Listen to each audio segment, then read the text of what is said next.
Hello, my friends, and welcome to 5 for the Future for this week of March 4th. I'm having so much fun putting these together that I might be going a little longer than I originally planned, so I'm going to try to pause in between each topic so that you can take a break if you want and make sure you can get to all 5 topics between now and the next 2 weeks when I put the next video out. We've got 5 topics this week: geoengineering, Mexico and China, innovations from space, surrender your privacy, and all about toilets. All right, let's begin with our story number 1, climate change and geoengineering.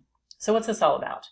Our weather is getting so extreme that we've been forced to add new categories to measure extreme heat and perhaps even a new level for hurricane wind speeds.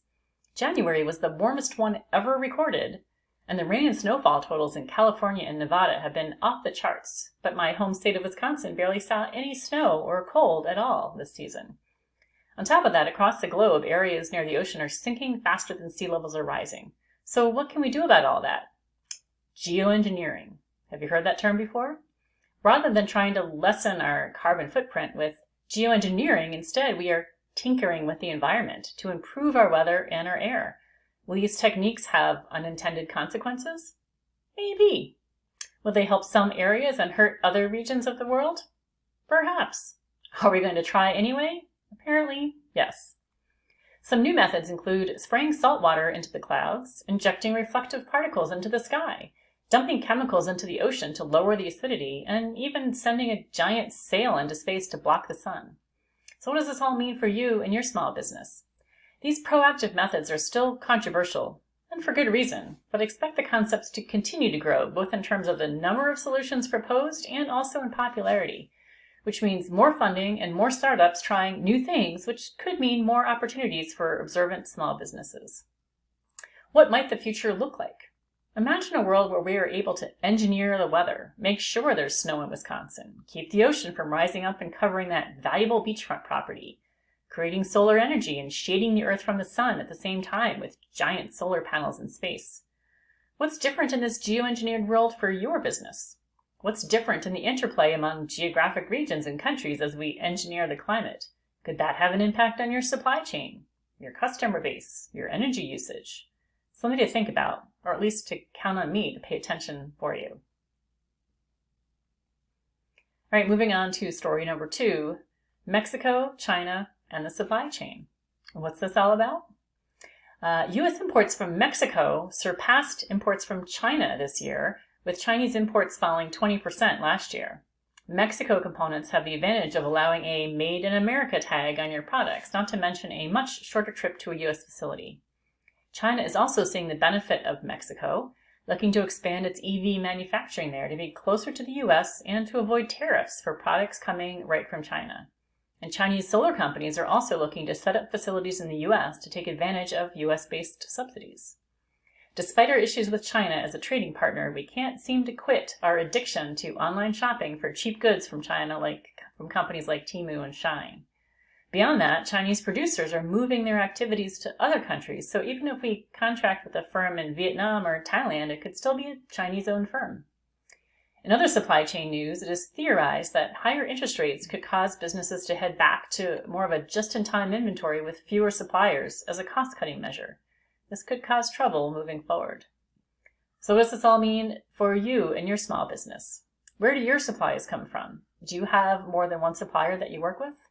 Make sure you don't need to relearn any of those hard supply chain lessons we all learned during the COVID days.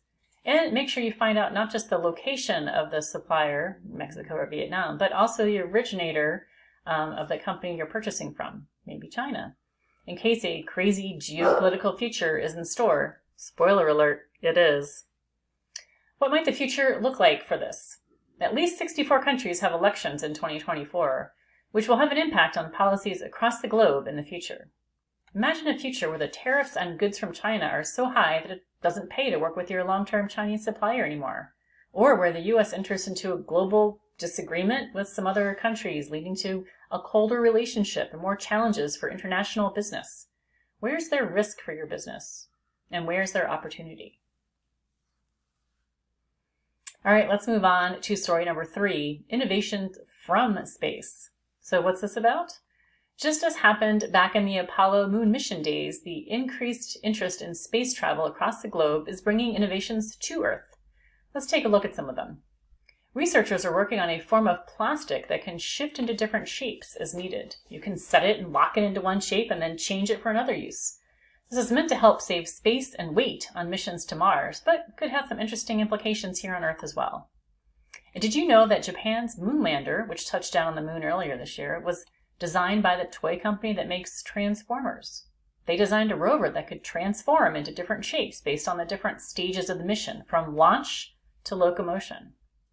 And a former NASA engineer created a startup to deal with the massive amount of space junk, old satellites, old rocket remnants, and space mission debris that risk interfering with the orbit of new satellites that we rely on for weather forecasting, GPS, and communications here on Earth. Startups focused on space debris have raised over $860 million in the last 10 years, and the problem is only getting worse. And finally, a small satellite named MethaneSat was launched this week. Its mission is to provide a global view of leaks of methane, or natural gas, from the oil and gas sector to determine if countries and companies are really cutting their emissions of this gas as they pledged. So what does this all mean for you and your small business? Even if you don't operate in the space industry, there are innovations coming from that industry that could impact other industries like shape-shifting plastic. And there are needs in the space industry that are being met by companies not traditionally in this market, like a toy company. Have you spent some time exploring whether your business could offer any products or services to a rapidly growing market that is far less dominated by government and a couple key giant firms than it used to be? Or perhaps you can seize on a space innovation to up your own innovation for your customers. What might the future look like? Well, many companies are actively working on solving some big space problems, like living in space or on another planet for extended periods of time with limited resources. They're focused on food, tools, communication, and other issues.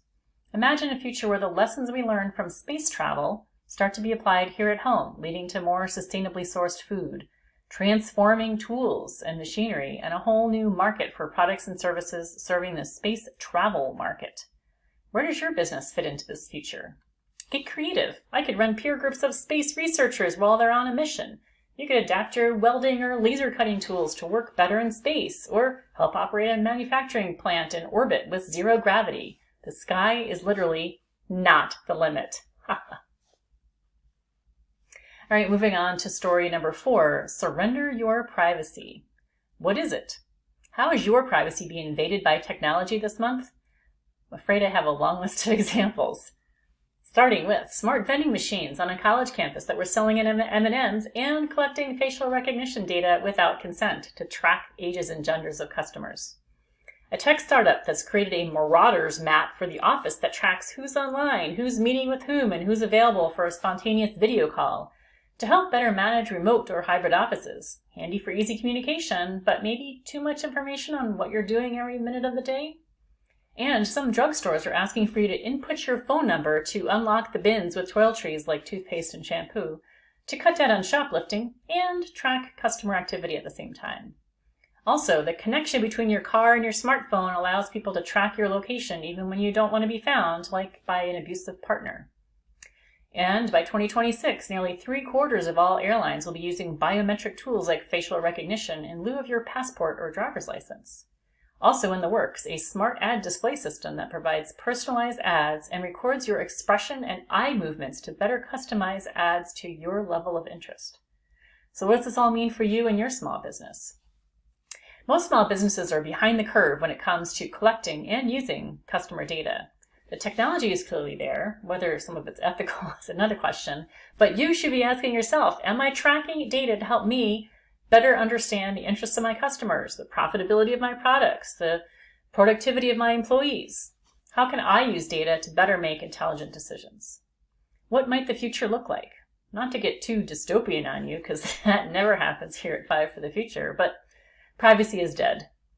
Meta is developing a wristband, and Apple has patented new AirPods that can read your brainwaves and harvest your neural data. Now we need to worry about neuro rights, legislation to protect us from companies harvesting our brain data. What does that future look like? How do small businesses compete against giant corporations that know every emotion and thought of their customers? How soon before companies start messing with our brains to influence our decisions? Will lawmakers be able to keep up with this science? That's more of a rhetorical question, or a hope maybe.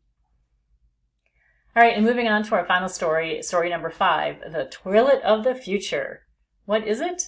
Well, the combination of weather changes, water shortages, and rapid population growth in cities is causing some to rethink something that hasn't been changed in a very long time: toilets and wastewater management. New companies are popping up to address wastewater on site at apartment complexes, turning it into clean water, renewable energy, and soil. And a new trend in some areas of Europe is the dry toilet, which is somewhat more like composting with no water involved. This could be a viable solution for areas without easy access to water. And researchers continue to look for new ways to address wastewater, so who knows what our toilets might look like in 20 years. One thing you can expect: your toilet bowl will become a hands-free, connected home urine lab, regularly testing and monitoring your health metrics and sharing the results via an app on your phone. I guess we will each need our own personalized toilet then? So what does this all mean for you and your small business? Well, I don't expect all small businesses to jump on the wastewater smart toilet bandwagon from a sales perspective, but consider the changes that could be taking place to a part of our world that has been unchanged for over 100 years. What parts of your industry haven't seen change for a long time? Perhaps that means they are ripe for disruption as well. Something to think about. What might the future look like? Imagine a future with smart toilets and revamped wastewater systems. What might that future look like if you're a plumber? Or a lab that analyzes urine samples? Some industries could be upended, and some could be exactly the same. This toilet of the future exercise just points out that we should not be making any assumptions about what our future might look like, and we should be open to possibility. All right, that's it for this week for 5 for the Future. Thanks so much for watching. I hope you enjoyed this video and that you will look forward to seeing the next one in 2 weeks. Please share on YouTube with your friends and continue to follow me for more signals of change that could impact your small business. Thanks.